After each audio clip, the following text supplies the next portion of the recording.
ప్రస్తుతం అమెరికాకు చైనాకు మధ్య రేర్ ఎర్త్ మినరల్స్ పెద్ద దుమారమే చెలరేగుతోంది. ఇక చైనా విషయానికి వస్తే గ్లోబల్ మార్కెట్ను శాసిస్తోంది. 80% మార్కెట్ చైనా ఆక్రమించింది.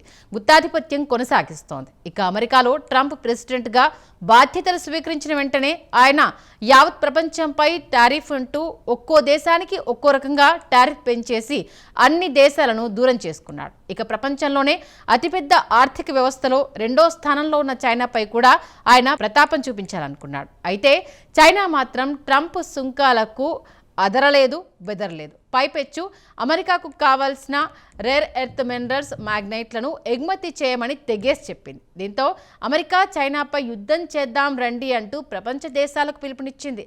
మరి అమెరికాలో ఈ రేర్ ఎర్త్ మినరల్స్ ఏ రంగాలకు అవసరమో అక్కడి నిపుణులు ఏం చెప్తున్నారో ఈ ప్రత్యేక కథనంలో తెలుసుకుందాం.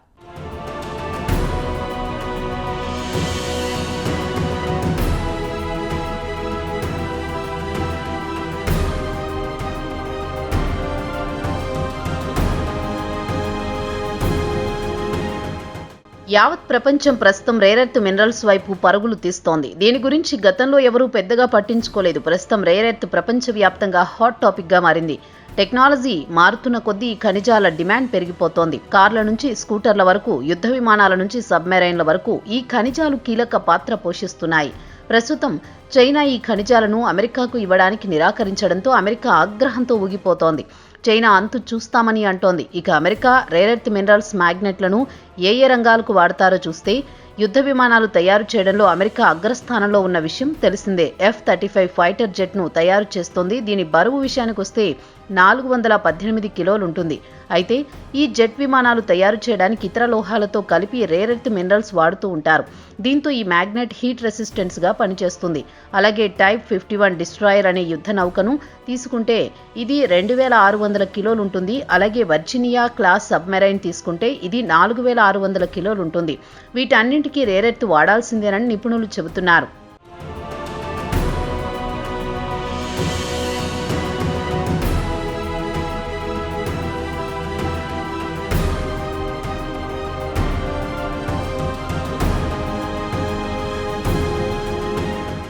ఇక రేర్ ఎర్త్ మినరల్స్ ప్రపంచంలోని అత్యుత్తమమైన ముడి పదార్థమని అమెరికాకు చెందిన నిపుణులు చెబుతున్నారు. మనం రోజు వాడే వస్తువుల్లో కూడా ఈ రేర్ ఎర్త్ను వినియోగిస్తారు.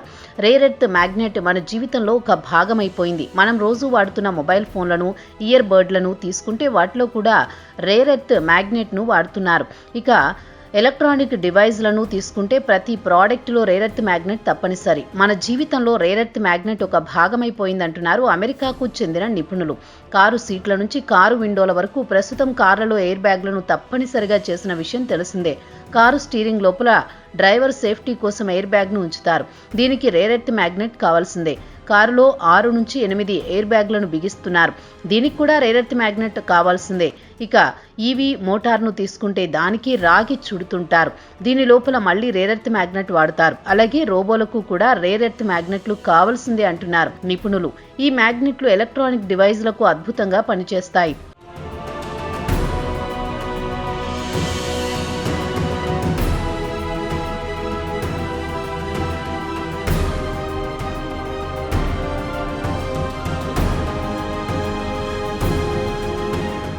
సంప్రదాయబద్ధంగా లభించే మ్యాగ్నెట్లకు రేర్ ఎర్త్ మ్యాగ్నెట్లు చాలా తేడా ఉంటుంది. రేర్ ఎర్త్ మ్యాగ్నెట్ అత్యంత శక్తివంతమైనవి. మైక్రోఫోన్ల నుంచి స్పీకర్ల వరకు అన్నింటికీ అత్యంత శక్తివంతమైన మ్యాగ్నెట్లు కావాల్సిందే. సాధారణ మ్యాగ్నెట్లు పని చేయవు.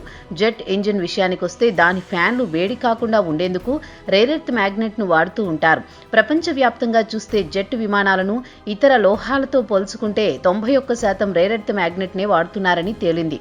మరి ఇన్ని రకాలుగా ఉపయోగపడుతున్న ఈ రేర్ ఎర్త్ మ్యాగ్నెట్ ఎక్కడ విరివిగా లభిస్తుందంటే అత్యధికంగా చైనాలోనే లభిస్తోందని తేలిపోయింది. ప్రపంచవ్యాప్తంగా లభిస్తున్న ఈ ఖనిజం విషయానికి వస్తే చైనాలో 69% లభిస్తోంది. అయితే దాన్ని ప్రాసెస్ చేసిన తర్వాత, అంటే శుద్ధి చేసిన తర్వాత గ్లోబల్ మార్కెట్లో 90% సరఫరా చేసేది చైనానే అని అమెరికాకు చెందిన నిపుణులు చెబుతున్నారు.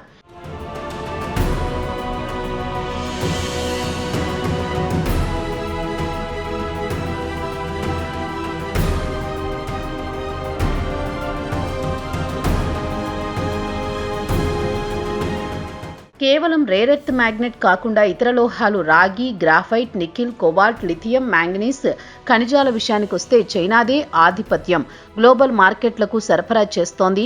పైన తెలిపిన ఖనిజాలు ప్రతి వస్తువు తయారు చేయడంలో ముడిసరుకుగా వాడాల్సిందే. ప్రస్తుతం గ్లోబల్ మార్కెట్లను చైనా శాసిస్తుందనడంలో ఎలాంటి అనుమానాలు అక్కర్లేదు. ఇక ఈ రేర్ ఎర్త్ మినరల్స్ విషయానికి వస్తే చైనాలో అత్యధికంగా 44 మిలియన్ టన్నుల నిల్వలున్నాయి. ఒక బ్రెజిల్ విషయానికే వస్తే 21 మిలియన్ టన్నుల మాత్రమే ఉన్నాయి. ఇండియాలో 7 మిలియన్ టన్నుల వరకు, ఆస్ట్రేలియాలో 6 మిలియన్ టన్నుల వరకు నిల్వలు ఉన్నట్లు ఒక అంచనా. మొత్తానికి చూస్తే చైనా భూగర్భంలో రేర్ ఎర్త్ మినరల్స్ పుష్కలంగా ఉన్నట్టు తాజా గణాంకాలు బట్టి చూస్తే తెలుస్తోంది. అయితే పైన తెలిపిన దేశాలు పెద్దగా మైనింగ్ కార్యకలాపాలు మాత్రం ప్రారంభించలేదు. తాజాగా భారత ప్రభుత్వం 500 కోట్ల రూపాయల గనుల తవ్వకాలకు కేటాయించింది. చైనాపై ఆధారపడడం తగ్గించి స్వయంగా రేర్ ఎర్త్ మినరల్స్ ను వినియోగించుకోవాలనుకుంటోంది.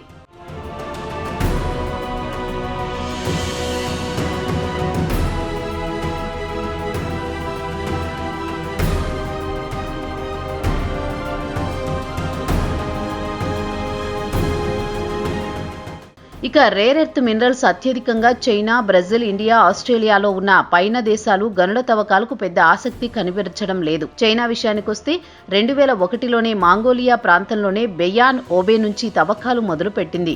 2025 వరకు విపరీతంగా తవ్వేసింది. యావత్ ప్రపంచానికి ఎగుమతి చేసింది. అయితే ఇక గనుల తవ్వకాల నుంచి వాటిని శుద్ధి చేసి ఫైనల్ ప్రాడక్ట్గా మార్చాలంటే వ్యయ ప్రయాసలతో కూడుకుంది. సుమారు 100 రకాల ప్రాసెస్ల తర్వాత మాత్రమే ఫినిష్ ప్రాడక్ట్గా తయారవుతుంది.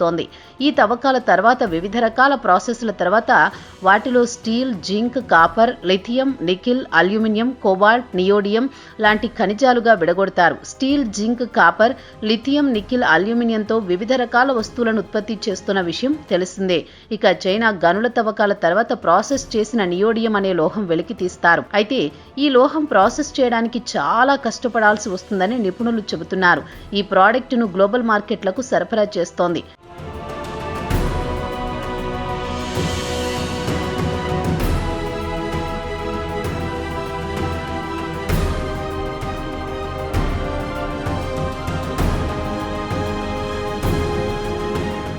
మరో అంశానికి వస్తే డిస్పేరియై, టెరీబియం విషయానికే వస్తే ఒకటి చైనాలో ఉత్పత్తి అవుతుంటే మరొకటి యూరోపియన్ దేశాల్లో ఉత్పత్తి అవుతోంది. చైనా విషయానికి వస్తే రేటు అతి తక్కువగా ఉంటే అదే యూరోపియన్ మినరల్ టెరీబియంను తీసుకుంటే అత్యంత ఖరీదైంది. మనం వాడే ఇయర్ బడ్స్ చౌకగా లభిస్తున్నాయంటే అది చైనా మెటీరియల్ వాడినందుకు అని ప్రత్యేకంగా చెప్పాల్సిన పని లేదు. అదే ఇయర్ బడ్స్ ఖరీదైనవి అంటే దానికి యూరోపియన్ ముడిసరుకు వాడినట్టు భావించాల్సి ఉంటుంది. మొత్తానికి రేర్ ఎర్త్ మినరల్స్ లో చైనా ఆధిపత్యం చలాయిస్తోందని తేలికగానే అర్థమవుతోంది. ఇక చైనా వాదన ఏమిటంటే తమపై సుంకాలు తగ్గిస్తే తక్కువ ధరకు ఇస్తామంటోంది. అయినా అమెరికా ప్రెసిడెంట్ ట్రంప్ మాత్రం కుదరదు అంటూ 100% సుంకం బాదుతానని చైనాను హెచ్చరిస్తున్నాడు.